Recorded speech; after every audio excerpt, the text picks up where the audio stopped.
కొణిదెల నాగబాబు కూతురిగా సినీ ఇండస్ట్రీలోకి హీరోయిన్ గా అడుగుపెట్టిన నిహారిక గత 4 సంవత్సరాలుగా ఏ సినిమాలోనూ హీరోయిన్ గా చేయలేదు.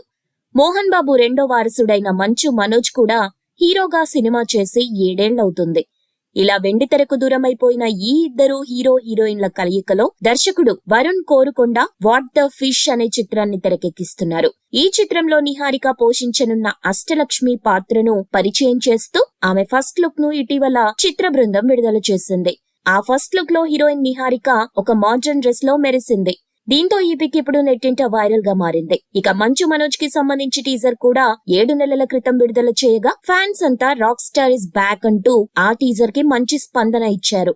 లైఫ్ పార్ట్నర్ తో తలెత్తిన పర్సనల్ ఇష్యూస్ కారణంగా బంగారం లాంటి ప్రొఫెషనల్ కెరియర్ ని పాడు చేసుకున్న వీరిద్దరి కలయికలో రానున్న ఈ వాట్ ద ఫిష్ సినిమా వాళ్ళకి మంచి కంబ్యాక్ హిట్ ఇవ్వాలంటూ ఇప్పుడు సినీ ప్రియులందరూ కోరుకుంటున్నారు.